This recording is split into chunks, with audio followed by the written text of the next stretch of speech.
শান্ত হো মা, শান্ত হো। কাঁদিস না। আজ আকাশটাও কাঁদছে তোর জন্য, কিন্তু উপায় যে নেই। আমাদের রাজ্যে কালো ছায়া নেমে এসেছে। তোকে বাঁচাতে হলেই মানুষের লোকালয়ে লুকিয়ে রাখতে হবে। চুপ কর মা, কেউ শুনে ফেলবে। ওই দেখ, সামনে একটা কুঁড়ে ঘর, ওখানেই থাকবি তুই। শোন মা, তুই সাধারণ কেউ না। তোর শিরায় বইছে মহাজাগতিক শক্তি। যেদিন তুই বড় হবি, যেদিন তোর শক্তি পূর্ণতা পাবে, আমি ফিরে আসব। ঠিক ফিরে আসব। আমাকে ক্ষমা করিস মা, তোকে এই দাওয়ায় রেখে গেলাম।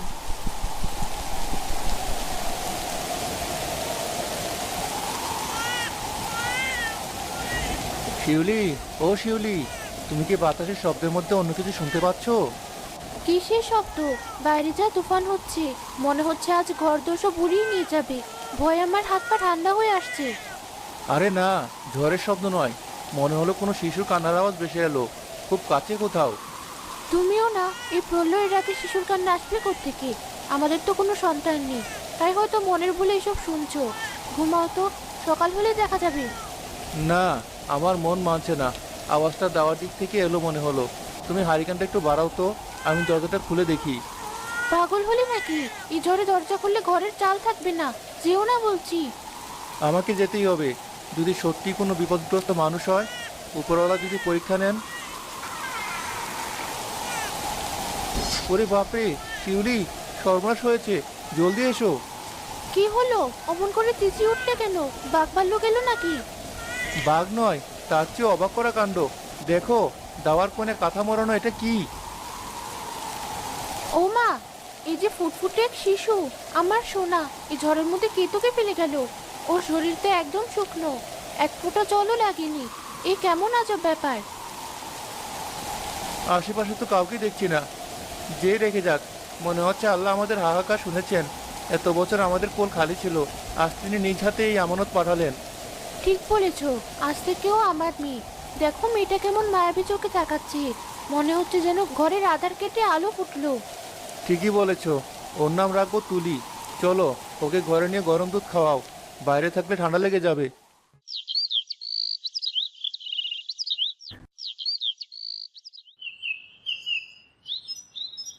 শালিক ভাই, তোরা আজ এত দেরি করলি কেন? আমি কখন থেকে তোদের জন্য খুদ নিয়ে বসে আছি। আর কাঠবিড়ালি, তুই আবার রাগ করলি কেন? নে, এই পেয়ারাটা নে। শিউলি, দেখেছো কাণ্ড? মেয়েটা আবার একা একা কথা বলছে, জঙ্গলের দিকে তাকিয়ে বিড়বিড় করছে। ছোটবেলা থেকেই তো দেখছি মেয়েটা কেমন যেন আলাদা। মানুষের সাথে মেশে কম, আর বনের পশু পাখির সাথে ভাব বেশি। সেদিন দেখলাম একটা গোখরো সাপ ওর পায়ের কাছে কুণ্ডলি পাখি শুয়ে আছে, আর ও সাপটাকে ভয় না পেয়ে আদর করছে। আমার কিন্তু বড্ড ভয় করে। ভয় পেও না, ও প্রকৃতির সন্তান। হয়তো ওর মনটা খুব সরল বলেই পশু পাখিরা ওকে ভালোবাসে। বাবা, শোনো। কি হয়েছে মা, এত হাঁপাচ্ছিস কেন? বাবা, আমার মাটিতে বসে খেলতে ভালো লাগে না। পাখিরা বলেছে আমি যদি গাছের মগডালে থাকি, তবে ওরা আমাকে অনেক দূরের গল্প শোনাবে। তুমি আমাকে ওই বড় বটগাছটা একটা ঘর বানিয়ে দেবে? বললেই হলো। গাছে কি ঘর বানানো যায়? পড়ে গিয়ে হাত পা ভাঙবি নাকি? আহা, তুমি থামো তো। মেয়ে যখন শখ করেছে, আমি বানিয়ে দেব। বাঁশ আর কাঠ দিয়ে এমন সুন্দর মাচাং ঘর বানিয়ে দেব যে সবাই হা করে তাকিয়ে থাকবে। ওটার নাম হবে গাছঘর। সত্যি বাবা, আমি ওই গাছ করে বসে আমার বন্ধুদের সাথে খেলবো। ঠিক আছে মা, কাল থেকেই কাজ শুরু করব।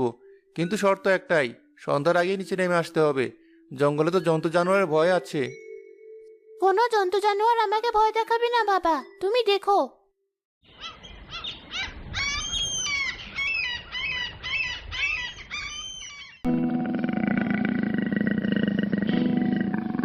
পলাশ, পলাশ, তাড়াতাড়ি কুঠার নিয়ে এসো, সর্বনাশ হয়ে গেছে।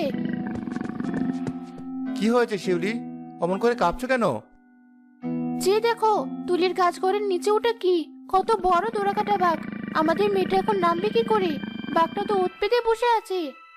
হাই হাই, এ যে সাক্ষাৎ মৃত্যু। তুমি শব্দ করো না, আমি পিছন দিক থেকে গিয়ে বাঘটার মাথায় কোপ বসাবো। আজ হয় বাঘ মরবে, না হয় আমি। সাবধানে, মেয়েটার জন্য কোনো ক্ষতি না হয়।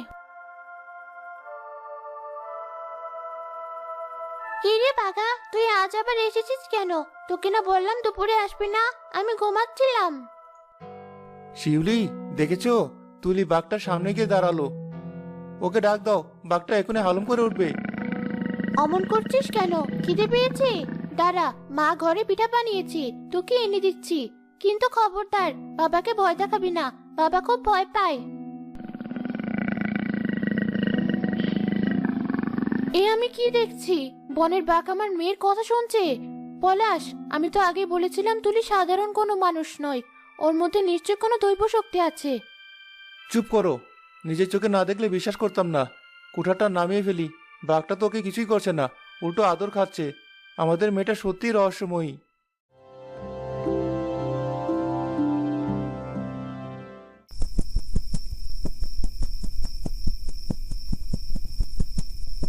আজকে চাঁদটা কত বড়! ওরে জোনাকিরা, তোরা আমার ঘরে আয় না।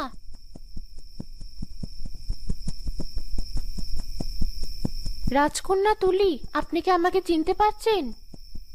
কে? কে তুমি? তোমার পিঠে ওগুলো কি? ডানা? তুমি কি পাখি? কিন্তু দেখতে তো মানুষের মতো। আমি পাখি নই রাজকন্যা, আমি পরী। আর আপনিও আমাদেরই একজন। আপনার জন্ম মানুষের ঘরে নয়, পরী রাজ্যে। আমি পড়ি, কিন্তু আমার তো ডানা নেই। আমার বাবা পলাশ, মা শিউলি। তুমি ভুল করছো। ভুল আমি করছি না। আপনার মা আমাদের রানী আপনাকে এখানে রেখে গিয়েছিলেন বিপদের হাত থেকে বাঁচাতে। আজ আপনার শক্তি জাগছে, তাই আমি এসেছি আপনাকে পাহারা দিতে। শিউলি, উপরের দিকে তাকাও। তুলি ঘরে কারা কথা বলছে? ঘর থেকে কেমন অদ্ভুত আলো বেরোচ্ছে। ও মানুষ নয়, ও পরী। ওর পিঠে ডানা আছে। আমার বুকটা কেমন কেঁপে উঠছে। ওকে আমার মেয়েকে কেড়ে নিতে এসেছে। চুপ করে শোনো ওরা কি বলে। তুমি চলে যাও, আমার বাবা মা দেখলে ভয় পাবে। আমি পড়ে হতে চাই না, আমি তুলে হয়ে থাকতে চাই। আমি চলে যাচ্ছি রাজকন্যা, কিন্তু মনে রাখবেন আপনার আসল বাড়ি আকাশ ছোঁয়া মেঘের দেশে। সময় হলে আপনাকে ডাক দেওয়া হবে।